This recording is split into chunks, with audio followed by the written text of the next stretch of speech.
Hello everyone, it's Magic here, and what I have here today is two brand new A7C cameras, A7C Mark II and A7C R. So I've tested them both extensively. I've had them for like almost 3 weeks, including 1 full week in New York City when I actually shot so much stuff with them. I've shot street photography, I've shot a bunch of portraits, I've shot some videos with it, and I'm happy to share my thoughts with you. I'm gonna start with this. These are basically compact versions of Sony A7 IV and Sony A7R5. And in the word compact versions of it, actually it hides a couple of things that are different, including no joystick on the back, just 1 card slot in both of these cameras, small viewfinder, and just 1/4000 of a second as a maximum shutter speed. But let me break this down for you.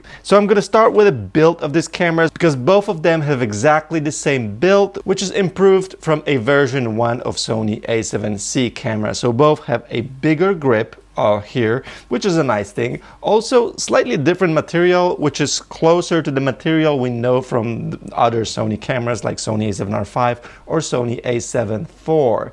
We also have a new front dial that was missing from A7C version 1, so this is a happy addition for all those of you shooting manual and just need more dials to change things. We also have improved exposure compensation dial, which is now a general dial that can be assigned in the menu, and then we have this cool lever that switches from photo to video to SNQ, which is a better version actually from what we have in A7R5 and A7 IV. To be honest, it's just better. It's just easier to use. Also on the back we have new C1 button, and sadly still no joystick, which would be really good addition. I'm just so used to using joystick, so for me it's just painful not to have joystick in the camera. Other than that, we have this called vari-angle screen on both of these cameras. So there were rumors that maybe A7C R will get the super tilty screen from A7R5, but it does not have it. Both of them have exactly the same flippy screen. Viewfinder is still as small as in the A7C version 1, although there's a slightly better magnification now of 0.7. The screen resolution is slightly improved over version 1, so now we have over 1 million dots versus 936,000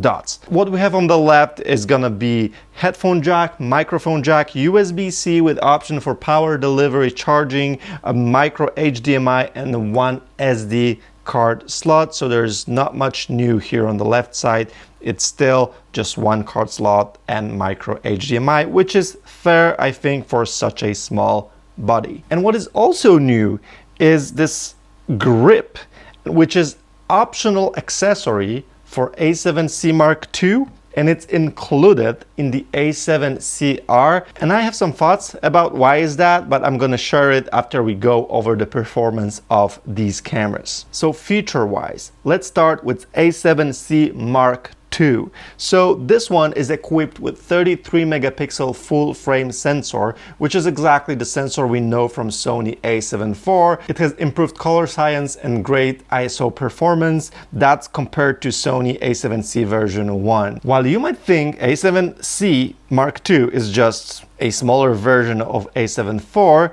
there is a couple things that is superior in this new camera, and that is mainly because this one is now equipped with AI chip known from Sony A7R5 that makes the autofocus just way better. So now we have that AI AF tracking with subject recognition. Even if a person is blocked, hidden, the camera recognizes a person because of the body structure, so it knows where the face is, it knows where the head is. Even if person is wearing something like hat or glasses and so on, it will still recognize the face and the eye.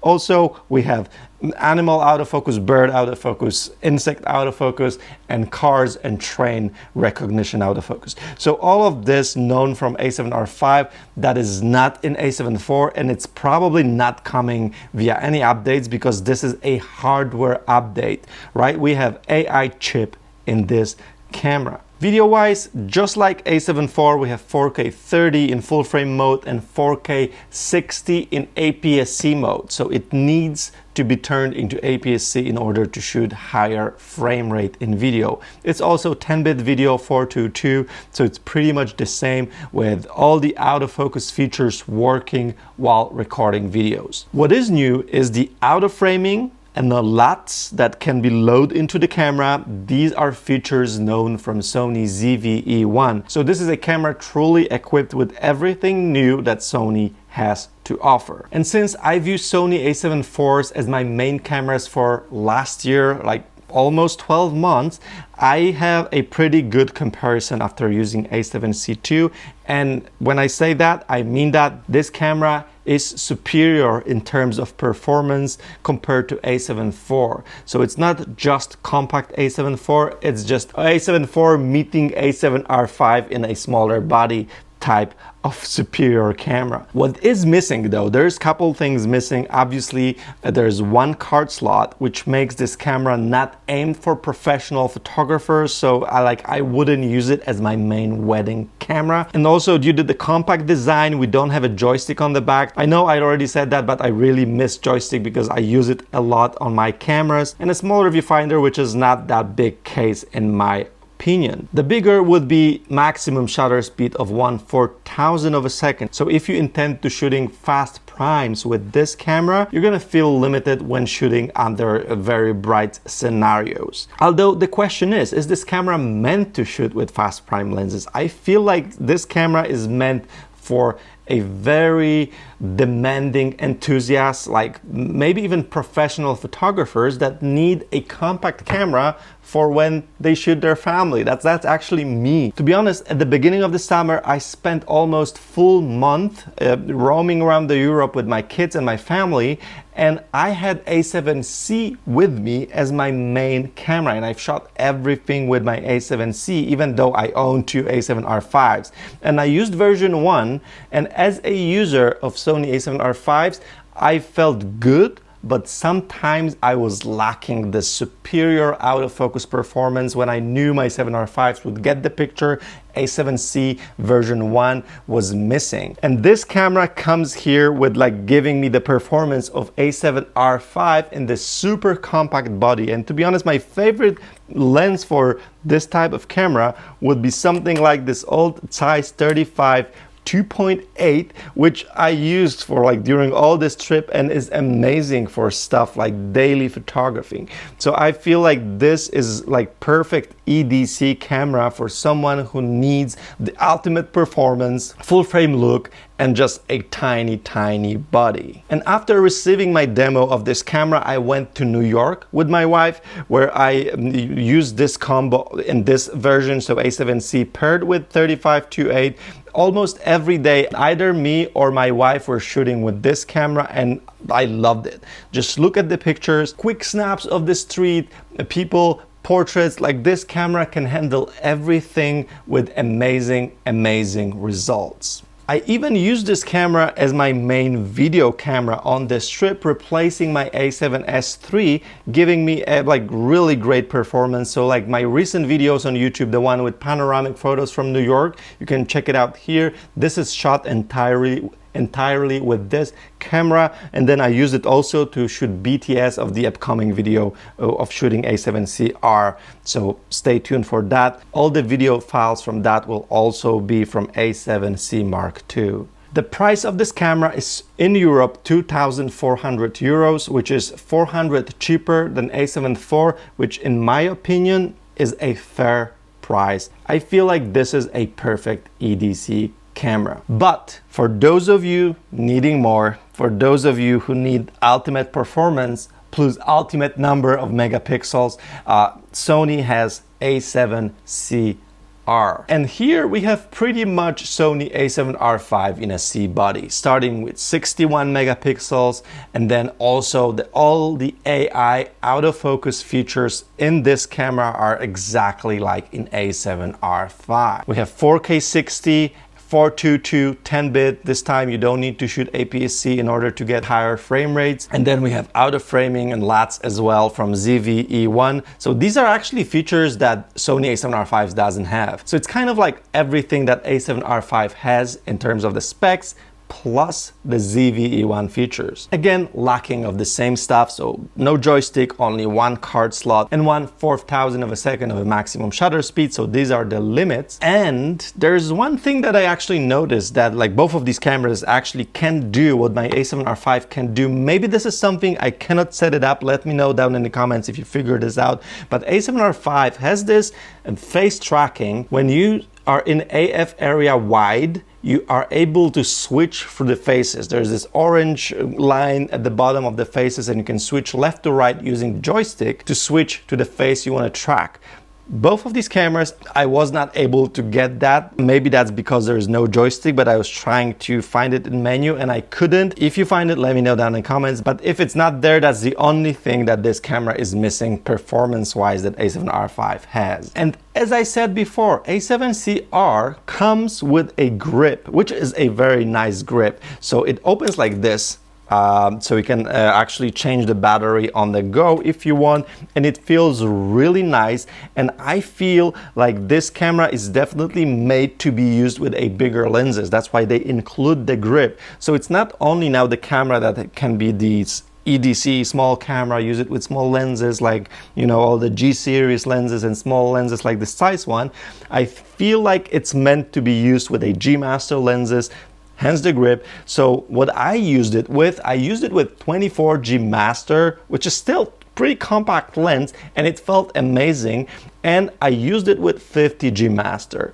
With both of these lenses, this camera still with the grip felt lighter than my Sony A7R5s. These are heavy beasts. So when I was using this while walking New York City streets in like full summer, so it was really warm, I still felt like very light. So it didn't, like, you know, break my neck or anything like that, giving me full performance, almost full performance of Sony A7R5s that I know and I love and I use on a daily basis. And the results I got from this lens are crazy. So I loved like all the pictures. There's tons of street photos that I took with it. There's tons of landscape photos, and there's also like whole bunch of portraits, including those from the top of the Summit One building, like with the mirrors. Like, just look at these pictures. I freaking love it. And I'm so happy that I shot it with a higher megapixel camera, because like having that view on the city in the background while still maintaining like all the details and so on,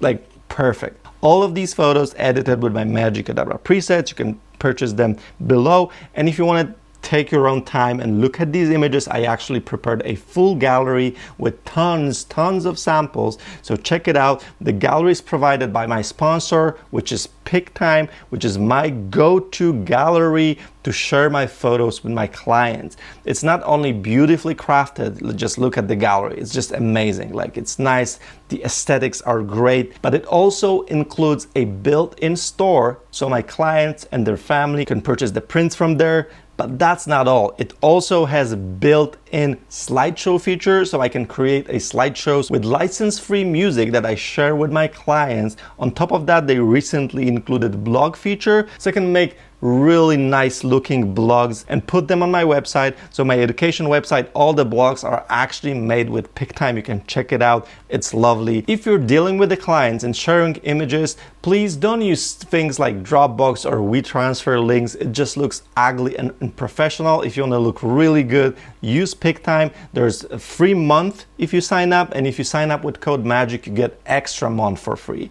So there's no cost of trying it out. Try it out and let me know what you think. Okay, back to the camera. So the A7C R is clearly aimed like above just the enthusiast. It's more meant for professionals like artists or people like me who already own big cameras, big lenses, and just need something smaller to be mobile sometimes. And that also means this camera is more expensive. So while A7C II was 2,400 euros, this one is 3,700 euros with grip included. That's still 800 euros less than A7R5. So you're getting pretty much the same performance in a smaller body with a few gimmicks that you don't get with A7R5, but like How cool is that tiny body? So which one should you get if you're thinking, okay, I need a compact camera, what would I go for? Personally, me, I would still go for A7C II. The difference between A7C II and A7C R